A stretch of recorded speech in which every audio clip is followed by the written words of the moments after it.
The 4 C's of mental toughness that I like to teach are confidence, number one, which is, really believing in yourself to an unbelievable level. And, if you don't believe in yourself, again, your teammates and coaches are probably not going to believe in you either. So confidence is key. Second area is concentration, and that's focusing on the right thing at the right time, every time. Now that's, probably not possible, but that's the goal. All right. Well, welcome to the Elev8 podcast. Dr. Jim, how are you? I'm doing great, Tyler. Thanks for having me on today. I'm excited. I've been wanting to have you on the podcast. I've loved your books. You got a new one out we'll talk a little bit about as well. But what first got you fascinated? We mentioned just, Eugene Hayward Field and your background there. You're back in Oregon. What got you fascinated with mental performance as a career? Yeah, so I grew up in a family, a very active family, and my dad ran Masters track. So, Oregon was a great place for that. And I was in track and I would compete at actually Hayward Field back in the day, for state championships and things like that. But played a variety of sports and a lot of physical activity and, rock climbing, mountain climbing, those kind of things. And I realized early on that, I had to overcome myself before I could win against anyone else. And, those little battles that we have on the inside, doubts and fears and worries and distractions and getting discouraged when things weren't working well. And I never found any satisfactory answers, and this was, a little bit, back in time, in the late 80s, but I'd ask questions like, hey, I get really nervous before a track meet. What can I do? And, my dad or, friends or coaches or others would say, well, don't worry about it, or sometimes take a deep breath, which doesn't hurt. But I never found these satisfactory answers. And it was also during a time where, people were kind of like, of the belief that you were either kind of born with confidence or you weren't. You either were good at focusing or you weren't. And so what really got me fascinated in sports psychology was, man, not only is this stuff helpful in sports, and we could all learn to get better at these mental skills and strategies, but it helps with everything else. So it helps in the classroom or it helps in the business world. And so they're really life skills. And I love that idea that, I might not be as tall as, maybe my favorite NBA player or as fast as Usain Bolt on the track, but I could learn to think like them. We could all learn to think like them and be a champion in everything that we do. Love it. Your latest book is a little bit of a pivot into leadership. Can you talk a little bit about the new book? Absolutely. Yeah. Go ahead. Yeah, just a fun project. My co-author is Phil White. He's worked on several, top-selling books, and he's in your neck of the woods. He's based out of Evergreen, Colorado. Oh yeah. And we just had a blast, and kind of along those lines of, the mental game or sports psychology, their life skills. Leadership, as we all know, is important not only in sports, but whether you're a parent or in the business world, obviously, in anything that we do. And most of us have heard this, but it's a truism, which is, people don't leave bad jobs; they leave bad people. And that could be a boss or someone else. But leadership is hard, and it's never been more important. And people, especially this younger generation, they want you to care about them as a person as much as, just a productivity machine. And there's a saying in the military, which is, humans are always more important than hardware. And so, that's what good leaders do, is they make you feel important. They make you feel like, I care about you, not just in terms of the uniform that you're wearing, but the person inside the uniform. So we ended up featuring 8 different leaders. And one of them is Marcus Aurelius, who was the most powerful person in the world when he was the Roman emperor back in the day. And he didn't take advantage of that. We always usually talk about, power corrupts and absolute power corrupts absolutely. Well, he was the opposite. He's like, man, you got to focus on yourself and taking, being a good person. And so I thought that was great. But we also interviewed the women's soccer coach at Stanford. We have a whole chapter on Steve Kerr, and just a lot of little gems and little nuggets in terms of how to be a great leader, how to lead yourself, how to create a winning culture, those kind of things. That was my other question I had jotted down here. I saw you had a post recently about lead like a Roman emperor. So I guess that was you already kind of peeked into that. I think it's chapter 7. Yeah. You can read more about that. What was it? What was one little nugget about Steve Kerr, maybe in the leadership and the team he's developed there that you might be able to share? Well, I love Steve Kerr's story because he's always been an underdog. And, when he went to play at University of Arizona, was he tall enough, fast enough, good enough? Ended up being great at Arizona, and then obviously with the Bulls and then with San Antonio. But what's really neat about Steve Kerr is he's a student of leadership. And that's what I find, with the best leaders is they love learning about leadership. They have a growth mindset, in terms of, I don't have all the answers, and I'm willing to surround myself with people that maybe are smarter than me, or can teach me something. And so one of the little nuggets from Kerr is when he decided to take the job, there were a lot of naysayers, the job with Golden State Warriors. Well, he has no coaching experience, blah, blah, blah, blah, blah. Well, he reached out to Popovich and Phil Jackson and all these guys that he played for and kind of learned a lot from them. He even went outside of his own sport, which I thought was really cool in terms of going to Pete Carroll and saying, Pete, what do you recommend for me? Yeah. And, Pete said, don't worry about the X's and O's. It's about people. And so he said, what are your core values? He said, come up with 10 and then narrow those down to 4. And so that's something I think all leaders should do and all of us should do is, what are your core 4, so to speak, your core 4 values? And for him, it was, mindfulness and joy and those kind of things. And so I really like that about Kerr. And then just another anecdote is when he did take over the job with Golden State, is he reached out to all the players and he said, I want to get to know you as a person before I get to know you as a player. And so, where do you like to eat? What do you like to do? What are your hobbies? And, I think that really created the tone that, this is a place where you could be yourself and, let's all be authentic, but let's all have this big goal and this big dream together. Love it. You talked a little bit, you said it, student of leadership. For the young coaches and student athletes out there, can leadership be taught? Can it be developed? How does one go about it? Yeah, it's a great question because, some leadership classes will start out with the question, are you born a leader or do you become a leader? Right. And, it probably is a combination of both, but we could all become better at it. And that's for sure. But, I think, one of the keys is, kind of I alluded to earlier is self-leadership is start with yourself, get your own house in order. So, if, am I doing this for the right reason? Am I here to serve others? Am I learning how to get better at what I do day in and day out? So it's always kind of being a student is kind of the first step. And the second thing is, we always say that, leaders are readers. So you got to read a lot, you got to learn a lot. And one of the things to do is just read a lot of books about, people that you admire and kind of, whether in different fields, kind of like Steve Kerr reached out beyond basketball, but learn a lot from others. And there's going to be times and places where it's like, oh man, what would so-and-so do? Or what would so-and-so do? And then you have kind of a blueprint. I think that the challenge is, we don't need to go through the wilderness of leadership all on our own. There's so much good information out there that we want to have some role models that we can look up to. You spent a lot of years with athletes coaching, Olympic level, spent years in the university level. Maybe it's more related to the times we're in now, but is there a mental skill or something that you really love to teach or maybe ebbs and flows, but is there one on the top of mind now that you really love to teach athletes and coaches?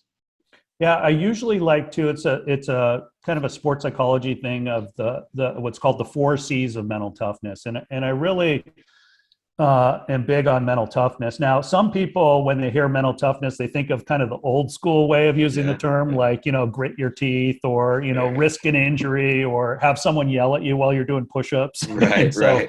where I think a more modern definition is just staying really positive and proactive under the most adverse conditions. And so the 4 C's of mental toughness that I like to teach are confidence, number one, which is, really believing in yourself to an unbelievable level.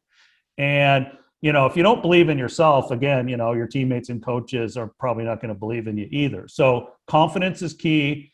Second area is concentration, and that's focusing on the right thing at the right time every time. Now that's, probably not possible, but that's the goal.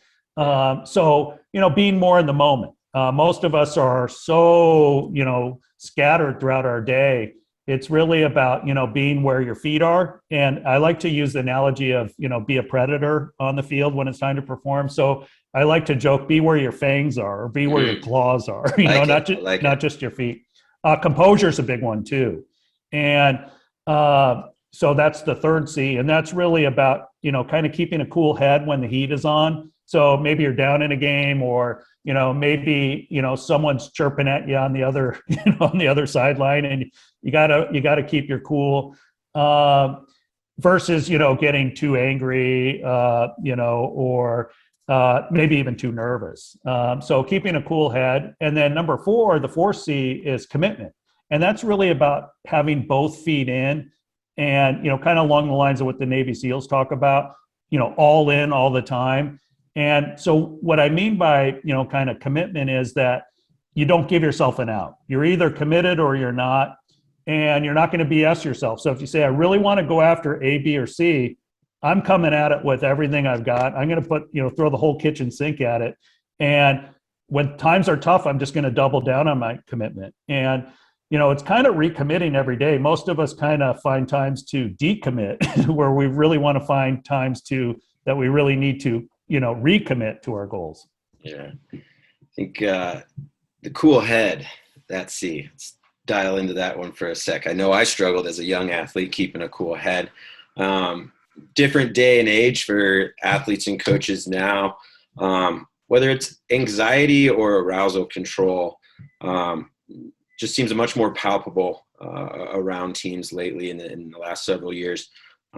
Is there something that you like to go to? Is it breath, or what is it to kind of manage those things when they, bubble up, or when you were in search of those things back in your younger years you mentioned earlier? Yeah, I think that number one, most of us have heard about taking deep breath, but sometimes you might need to take 2. Now, if you really want to pump up for something, focus more on the inhale. So, if you're about to bench press, or whatever, really just focus on a strong inhale, and that kind of, gets you jacked up. If you want to kind of relax or let something go, I think really focusing on a long exhale will help with that. So taking a deep breath, taking a mindful breath is a good reset.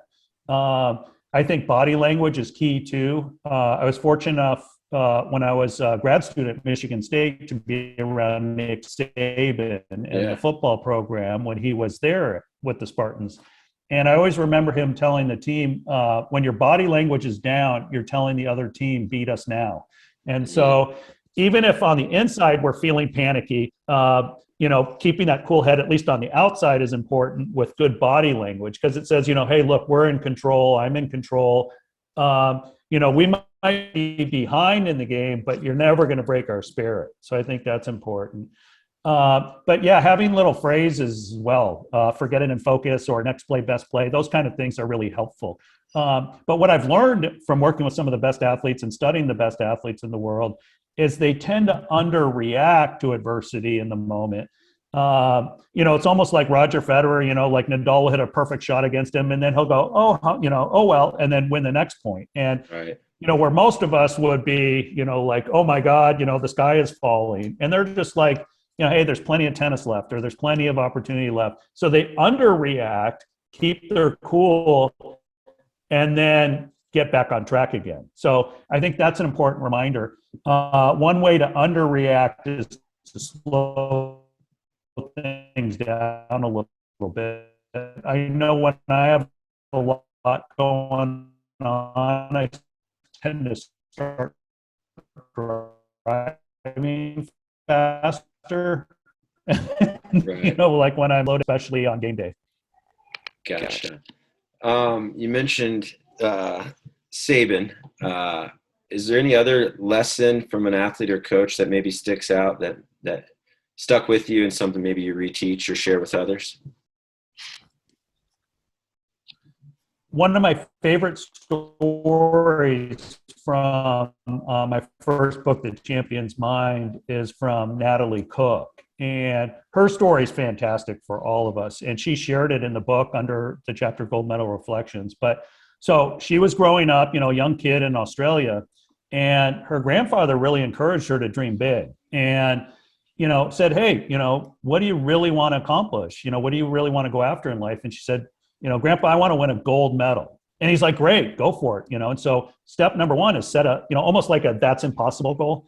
And what she did, which most of us tend to do the opposite, is we tend to not want to share our goals just in case we don't achieve them. And so, But she had a different strategy. Hers was, I'm going to tell everyone. Number one, I'll find out who really supports me. Number two, I could probably cut loose some people that are more the naysayers or, that extra weight on the journey. And then number three, people are going to probably, that believe in me are going to help support that dream and, and really give me that extra level of, of direction and support that I need. So anyway, she surrounded herself with the color gold. So she wore gold colored glasses, had, gold colored pajamas, all those kind of things, and really went after it. Well, 1996, she ends up winning bronze in the Atlanta Olympics in beach volleyball, sand volleyball. And then she ends up in 2000, think about this, in Sydney, her home country, wins the gold medal. Wow. But my favorite part of the whole story is, she was asked, well, what if you never did win the gold medal? What if you maybe just won the silver medal? As if that wasn't amazing. Right. But her response was perfect and a great lesson for all of us. She said, look, if I won the silver medal, I would have painted that medal gold.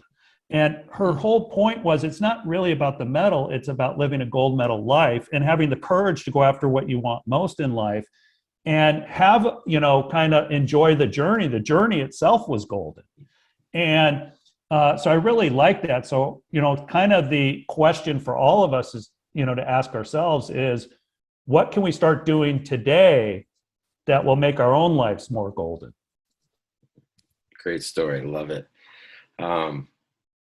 If you could get in the time machine and go back to more the start of your career, what's one thing you would go back and tell yourself to focus on?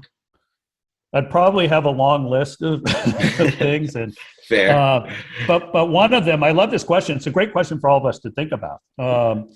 One thing that, again, it was probably a little bit different of a generation, but asking for help was kind of an admission of weakness. And, sure. I kind of like to fancy myself as kind of trying to be self-made and all those kind of things. And if I could go back in time, I would take advantage of every single resource around me, whether counseling, sports psychology, tutoring, coaches, friends, family, all that kind of stuff.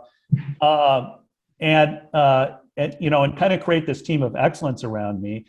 I just think that's so important. One of my favorite stories when I worked at Arizona State University, I was in sports medicine and counseling services. And I had worked with this football player early on in his career. He had some challenges in terms of, homesickness and then, just in terms of keeping his confidence and, while he was going through a rough patch on the field. Mm-hmm. And we did a lot of great work together. And I thought he was just, I really appreciated him and everything that we were working on, just his commitment to working on his mental game.